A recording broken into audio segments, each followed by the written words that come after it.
Patrick Brazard pour la suite de cette réflexion sur ce genre délibératif moderne. Donc, Patrick Brazard, maître de conférences en littérature française du XVIIIe siècle à l'Université Paris 8, Vincennes-Saint-Denis. Parmi ses travaux, une thèse sur le statut littéraire du genre délibératif révolutionnaire, 1789-1794, soutenu en 1992, un livre sur les conditions d'exercice de la parole dans les assemblées parlementaires de la Révolution française, jusqu'au 9 Thermidor, donc Parole de la Révolution, publié en 1988, l'article rhétorique du Dictionnaire européen des Lumières, donc dirigé par Michel Delon en 2007, et le chapitre Éloquence et rhétorique au XVIIIe siècle dans l'histoire de la France littéraire. Donc je lui laisse la parole pour nous parler de rhétorique au pluriel en révolution. Merci. Donc, l'idée de cette communication, c'est de revenir sur un schéma général du statut de la rhétorique en révolution. Alors, j'ai mis rhétorique au pluriel parce qu'évidemment, tous ceux qui ont pratiqué le traité de rhétorique et l'enseignement de la rhétorique savent que la situation est apparemment simple. Il y a des grandes constantes. Il y avait eu un livre dans les années 60 très intéressant, c'était Constantes rhétoriques. Et en même temps, dans le détail, c'est extraordinairement varié, avec des accents qui sont mis sur tel ou tel domaine et des combinatoires qui sont souvent déconcertantes. Et donc, c'est pour ça que j'ai mis ça au pluriel. Et d'autre part, en révolution, parce que le schéma général de la rhétorique, c'est que on a un contraste entre une explosion de l'éloquence et puis une atrophie de la rhétorique, curieusement. Puisque, alors le thème retenu, notamment, c'est Jean-Paul Sernin, qui a très bien fait ça, dans ses études, notamment avec Françoise Douay, il a proposé le thème d'éclipse de la rhétorique, puisque au fond, la révolution débouche sur une grande création pédagogique tout à fait passionnante, qui est celle des écoles centrales. Mais les écoles centrales, à partir de 1996, enfin, des décrets qui ont un certain temps pour que ça soit mis sur pied, ça minore complètement la rhétorique. D'ailleurs, ça s'appelle plus rhétorique, ça s'appelle belles lettres. C'est toujours en dernière année du cursus, mais en tout cas, c'est complètement isolé, contrairement à la situation d'Ancien Régime, où la classe de rhétorique, c'était le point culminant. Ah, attention, le micro a été coupé. Alors, le micro de Patrick Brazard c'est a ma été faute. coupé. J'ai voulu couper le micro de. Voilà. Pardon. Parole confisquée. Pas pour rien que c'est une centenaire de Napoléon. En fait, on est sur le même micro avec Patrick parce qu'on est dans la même salle et on veut éviter les effets. Voilà, voilà, donc, si je mets mon micro, on est l'un à côté de l'autre, vous ne le voyez pas. Mais... Donc, je fais plus de bruit du tout, je tape pas sur mon clavier et enfin, je peux reprendre. D'accord. Et donc, l'idée, c'est d'essayer de retracer un autre destin de la rhétorique, parce que quand elle reviendra après l'école centrale, on sait qu'elle revient dans des conditions bizarres qui tiennent un peu de Pierre Ménard, qui réécrit, comme vous savez, Don Quichotte. La rhétorique d'Ancien Régime a l'air de revenir telle quelle. Il y a des rééditions de traités sous le consulat et sous l'Empire, mais évidemment, rééditer la même chose alors que tout a changé, ça donne un sens très très différent à la rhétorique, et c'est une rhétorique complètement conservatrice. Et c'est explicitement dit comme tel, et là, je suis heureux de faire référence aux travaux de Gérard Gingembre, qui nous a suffisamment alerté sur la formule de Bodald, la littérature et l'expression de la société, c'est-à-dire que c'est pris en sens normatif et pas du tout en sens descriptif. La meilleure société a fait la meilleure littérature. La meilleure société, c'était Louis XIV. Donc, ça a fait la littérature du grand siècle. Et donc, il faut y revenir. Il faut effacer absolument tout le XVIIIe siècle. Je renvoyer aussi aux travaux de Stéphane Zépian, qui est un livre passionnant sur ce sujet. Mais en tout cas, donc, on a le sentiment que la rhétorique, au fond, a connu une éclipse en ce qui concerne son lien à un destin révolutionnaire. Alors, c'est des coups de sonde, parce qu'évidemment, en 25 minutes, je vais essayer de donner 2-3 exemples. Il faudrait être beaucoup plus sérieux et beaucoup plus développé dans la construction, mais je voudrais commencer d'ailleurs par ce dont on a parlé, qui était le cas du latin. On peut, alors, en se posant la question de la réaction des régents de rhétorique face à la Révolution. Comme on l'a dit, depuis au moins 1763 et l'article collège de l'encyclopédie avec d'Alembert, la rhétorique est dans le collimateur des philosophes, hein, et du progrès de l'esprit humain et des sciences qui doivent se débarrasser de ces puérilités pédantesques, comme dit d'Alembert. Dans un article qui est quand même relativement caricatural, en fait. C'est ce qu'on oublie, c'est que Dominique Julien et tous les spécialistes du service d'histoire de l'éducation ont beaucoup travaillé avec Marie-Madeleine Compère. C'est quand même beaucoup plus compliqué que ça, la situation de la rhétorique sous l'Ancien Régime. Et toujours est-il que la rhétorique est en but à beaucoup de critiques. On ne peut pas entrer dans l'ensemble. Et on peut se demander si, au fond, au moment où arrive la Révolution, la rhétorique, c'est une vieillerie qui est liée à l'Ancien Régime. Et donc, il faut se débarrasser, parce que c'est tout le vermoulu de l'Ancien Régime, donc il faut se débarrasser.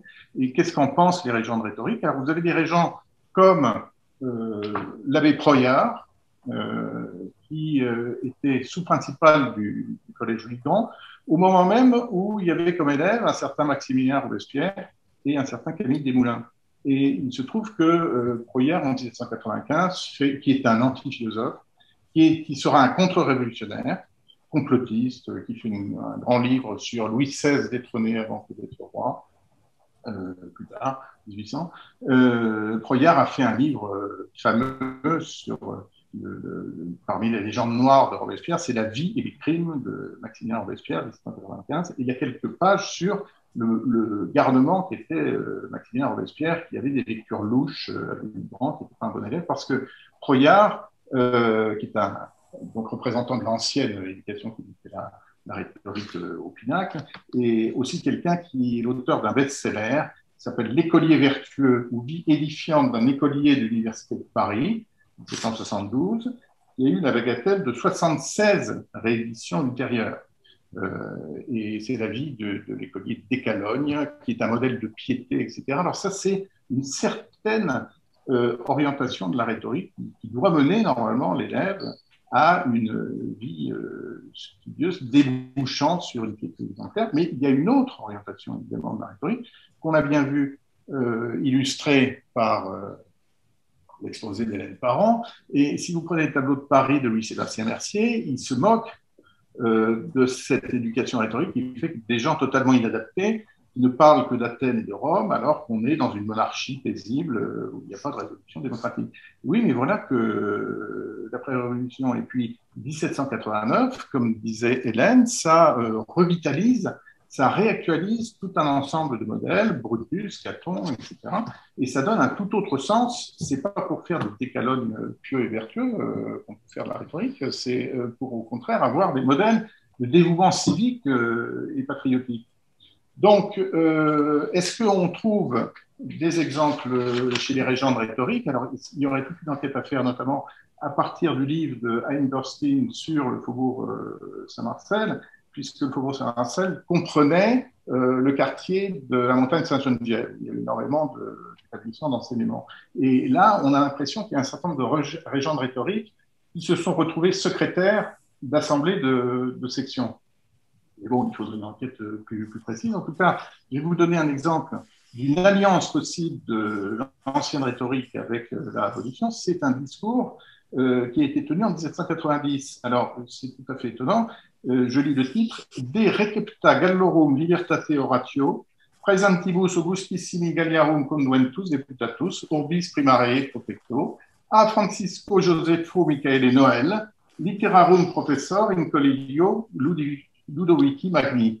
Donc, c'est François-Joseph Michel Noël, professeur de lettres, alors il est littérarum, pas de rhétorique, mais professeur de rhétorique au lycée Louis-Grand, qui est quand même un établissement d'excellence, même si alors ça n'est plus les jésuites, comme vous le savez depuis pas longtemps, mais c'est un établissement d'excellence, c'est qui fait beaucoup de rhétorique. Et il se trouve que François-Michel Joseph, c'est quelqu'un qui est favorable aux Lumières. C'est le dernier gagnant d'ailleurs d'un concours d'éloquence, du concours d'éloquence de l'Académie française, vous savez, l'éloge de Vauban, 1789. C'est Noël qui l'a gagné. Et puis Noël, vous le connaissez généralement parce que c'est l'auteur d'un best-seller aussi pédagogique, c'est le co-auteur du Noël et de la place, les leçons de littérature et de morale. Alors là, c'est 120 rééditions au XIXe siècle. Mais là, c'est un autre Noël. C'est le Noël à partir du Consulat, l'Empire, et la Restauration. Mais au départ, Noël, ça a été un révolutionnaire. Et il a eu des missions diplomatiques. Il avait toute la confiance des assemblées qui ont donné différentes missions.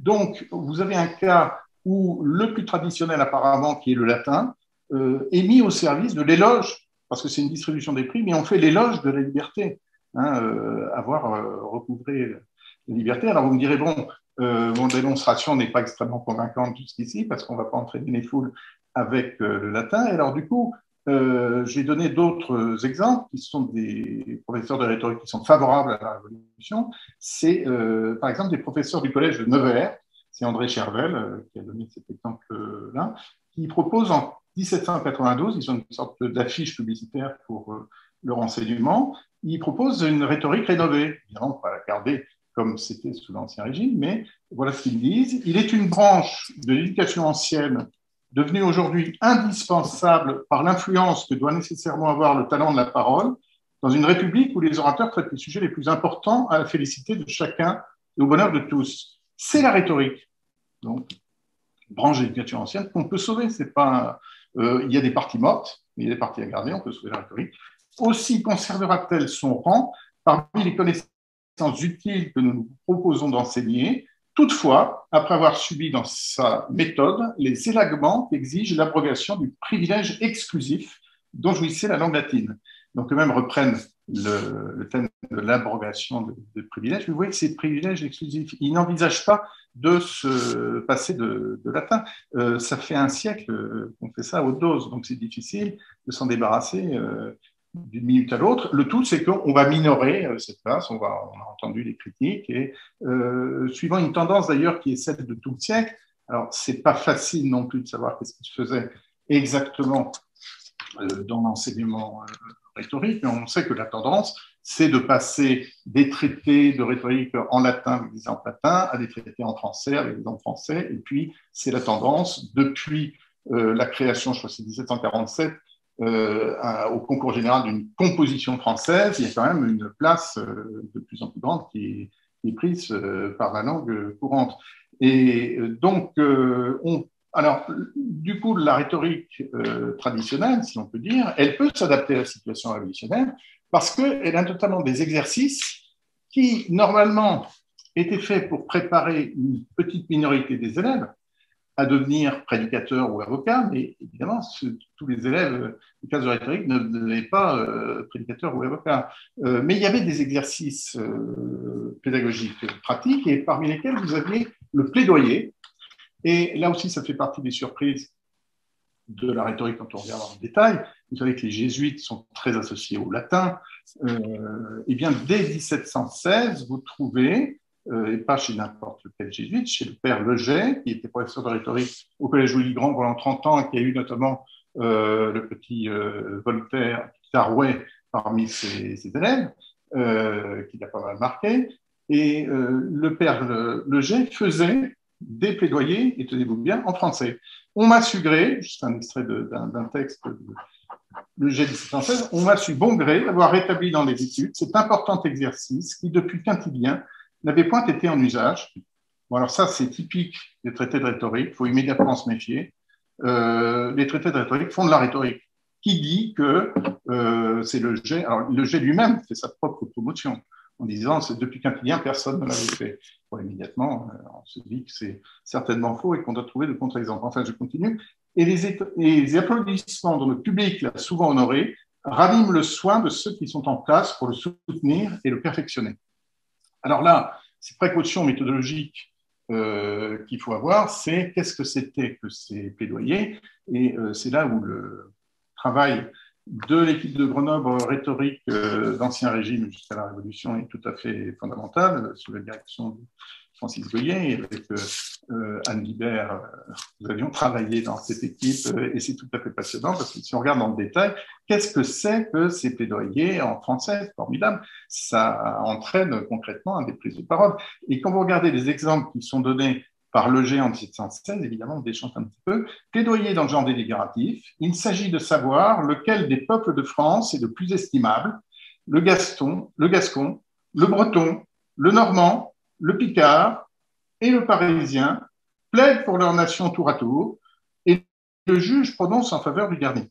Bon, là, on est vraiment à un niveau d'intérêt proche de zéro et promotion de l'esprit de clocher, avec des dés qui sont pipés, puisque de toute façon, le professeur a décidé qu'il aurait gagné. Dans le 8e plaidoyer, autre exemple, Mégalosome et Micromorphes plaident l'un contre l'autre pour faire décider s'il vaut mieux être grand que petit, et le juge prononce équitablement que le mieux est de n'être ni trop petit ni trop grand. Bon, alors là, on relativise immédiatement l'intérêt de l'exercice du plaidoyer, et c'est bien senti par un certain nombre de pédagogues, et notamment par un ex-jésuite qui s'appelle Lenoir du Parc, alors qui, lui, sans vouloir changer la nature des excusez-moi, j'ai commencé à quelle heure? T'as encore 10 minutes, je pense. J'ai encore 10 minutes, donc il va falloir que j'accélère beaucoup. Ne change pas la nature des exercices, mais il change le mode d'intervention. Et là, on est en 1786. J'ai donné le droit aux élèves d'interrompre par des objections. On chicane les réponses, on critique les divisions, on réfute les raisonnements, et ces petites altercations auxquelles on ne s'attend pas et qui semblent naître sur le champ ont beaucoup plus de feu et de vivacité que tout le reste et paraissent faire plaisir aux auditeurs dans les exercices qui sont faits à la fin de l'année. Donc, il y a une tentative de renouvellement de la méthode, alors sinon des sujets. Les sujets dans les années 80, autant qu'on puisse voir, je vais accélérer un peu, j'ai pris des exercices depuis 1784 au collège de Troyes parce qu'on a toute la série. En gros, ils sont ce qu'on dirait autotéliques. C'est à la fin de l'année, les parents mesurent l'aptitude de leurs enfants à prendre la parole sur des sujets qui, en fait, concernent, c'est surtout sur l'éloquence, sur l'élocution, sur l'art de plaire dans l'éloquence, sur année après année. Mais voilà qu'en 1790, qu'est-ce qu'on trouve? C'est séance littéraire par les élèves de rhétorique à Troyes, le 16 août 1790, un discours sur la traite des nègres. Donc là, la rhétorique, elle s'est adaptée à ce qu'il y avait de plus brûlant. Et une autre question, est-ce à la nation, collège de Troyes, en août 90, est-ce à la nation ou au roi que doit appartenir le droit de décider sur la paix et la guerre? C'est un sujet on ne peut plus actuel. Là, c'est le jour et la nuit, donc apparemment, c'est toujours la rhétorique. Mais là, la rhétorique, elle n'a pas tourné le dos au délibératif révolutionnaire, pas du tout. Au contraire, elle a embrayé sur les sujets les plus actuels. Et puis on pourrait donner d'autres exemples sur lesquels je passe. En gros, c'est un peu dans la logique du premier projet pédagogique de la Constituante qui est énoncé par Talleyrand en septembre 91. C'est en gros, comme dit Dominique Julia, grand spécialiste d'éducation sur l'Ancien Régime, ça ressemble à s'y méprendre au collège d'Ancien Régime. Alors simplement, on fait un certain nombre de modifications et très intéressantes qui sont qu'on va donner beaucoup plus de pouvoir aux élèves et les élèves vont participer à l'administration. Ils deviendront, je cite, des juges, des jurés, des arbitres, des censeurs, chargés de distribuer le blâme et la louange. Et donc, en quelque sorte, vous avez une dissémination. Alors, je n'aurai pas le temps de m'étendre sur la question, mais on pourrait dire qu'il y a une dissémination du modèle de la parole publique un peu partout, parce que vous avez l'assemblée de section, parce que vous avez les sociétés populaires, parce que même quand on fait comme Domergue, le grammairien patriote, une société des amateurs de la langue française, on fait une société avec un comité de la syntaxe, un comité de l'étymologie, un comité de l'orthographe, comme l'a décrit Louis-Sébastien Mercier, chacun fait sa petite assemblée, et il y a une extraordinaire effervescence du discours de micro-assemblée. Donc, dernier point, c'est l'art, parce que je voudrais quand même passer à mon troisième point, mais l'art qui a été, dont le nom est associé, vous savez, au fait qu'il est devenu très anti-révolutionnaire, et son nom est associé généralement à son fameux pamphlet du fanatisme dans la langue de la Révolution, et dans la langue révolutionnaire. Mais l'art, comme vous le savez, n'a pas toujours été anti-révolutionnaire. Au contraire, il était très révolutionnaire jusqu'en 1993, jusqu'au moment où il a été mis en prison. Mais il a suivi tout le développement révolutionnaire et l'art, qui était le plus grand critique du temps, qui écrivait dans le Mercure de France, du Mercure français, développe tout un plan passionnant de renforcement. Alors, c'est la création d'une classe de rhétorique supérieure. C'est-à-dire, non seulement on ne supprime pas la rhétorique, et je rappelle qu'il est très favorable à l'époque à la Révolution, mais on crée une sorte d'hypocanicane, si vous voulez, mais qui serait uniquement consacrée à l'enseignement rhétorique avec 5 exercices par semaine, 2 discours délibératifs, 2 discours judiciaires, etc.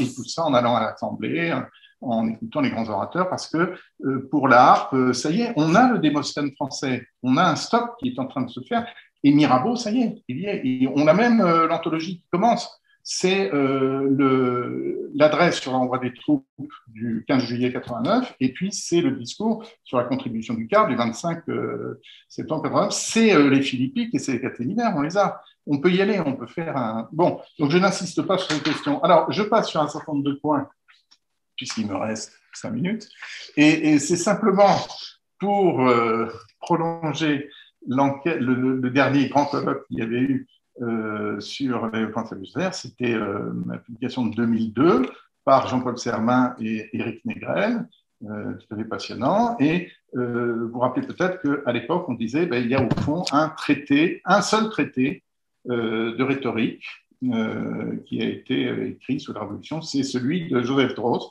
1799. Ça, c'est Éric Négrel qui l'a montré.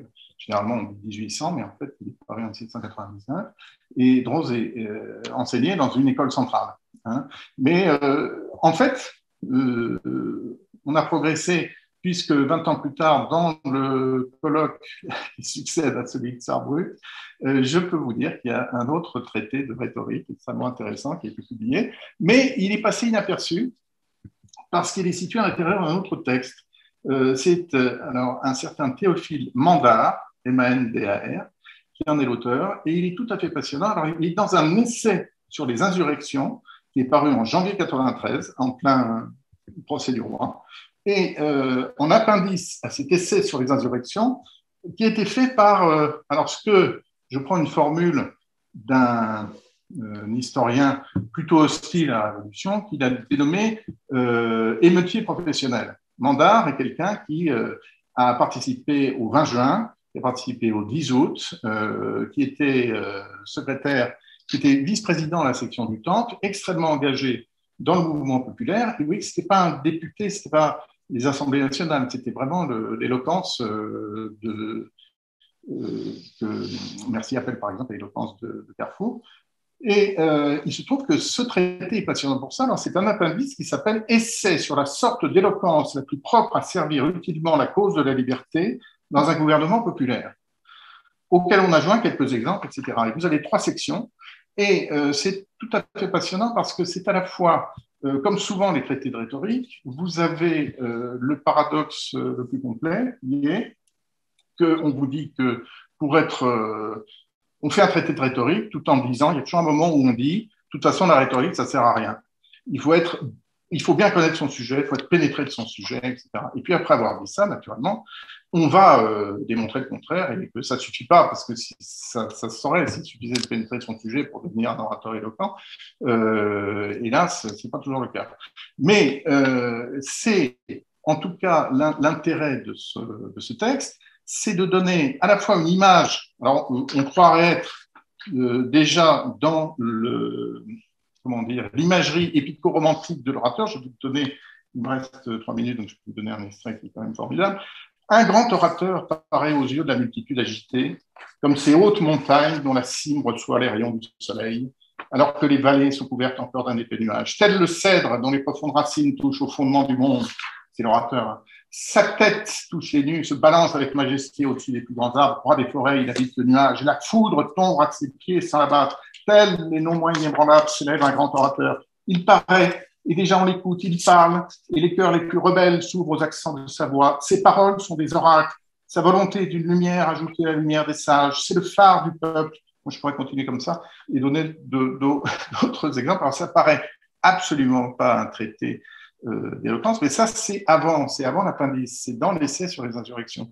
Et après, dans le traité d'éloquence, vous vous rendez compte que, il ne suffit pas d'avoir l'âme remplie, et vous avez tout un ensemble de références, c'est absolument passionnant, de traités notamment d'éloquence de la chair, Alors, le gros de Besse-Place, pour ceux qui connaissent l'histoire de l'éloquence de la chaire au XVIIIe siècle.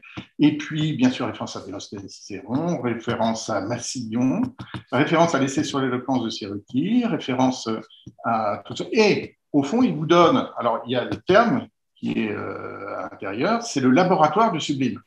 Hein, le kit, si vous voulez faire du sublime, qu'est-ce qu'il vous faut? Eh bien, rassembler, pour nourrir les flammes, tout ce que l'esprit humain produit de plus grand.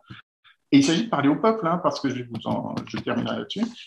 Les plus fortes compositions d'Homère, de Virgile, de Lucrèce, de Démosthène, de Cicéron, de Milton, de Corneille, de Bossuet, de Jung, précipitez-en en quelque sorte dans ces fournaises ardentes, tous ces cèdres superbes, et vous sentirez bientôt l'effet de leur activité dévorante, soutenus par ces nouvelles forces, etc. Et il ne se contente pas de donner un programme de lecture, il donne aussi des techniques de style, et il se réfère à un texte tout à fait passionnant, trop mal connu, trop peu connu, excusez-moi, qui est une des sources de la théorie d'ambition d'Hérault de Séchelles.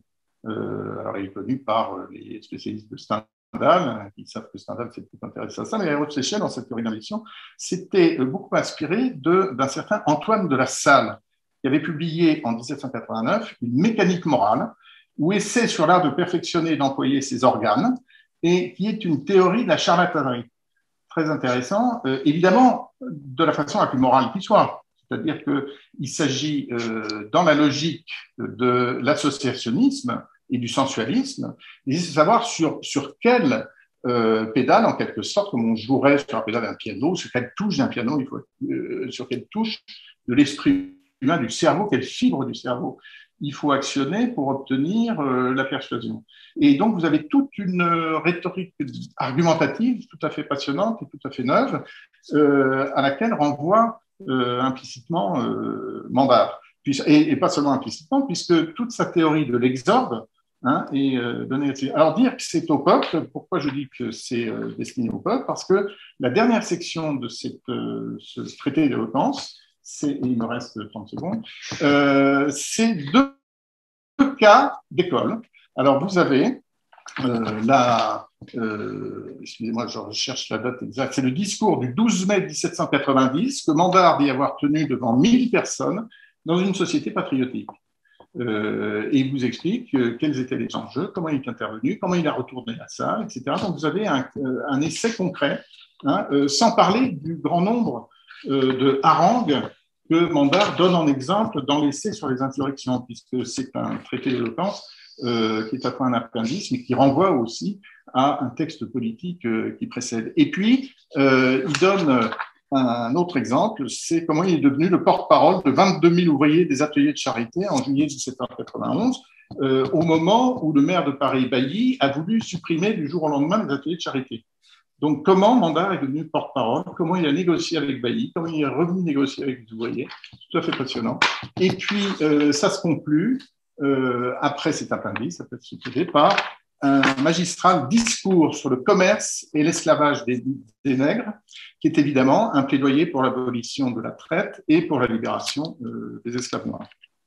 Voilà, donc je m'arrête là puisque j'ai dépassé mon temps de parole, mais c'était pour réconcilier l'ancienne rhétorique et la nouveauté révolutionnaire, malgré l'éclipse qui va être elle, c'était pas une histoire qui était écrite d'avance. C'est simplement ce que je voulais essayer de montrer par ces coups de son. Voilà, je vous remercie.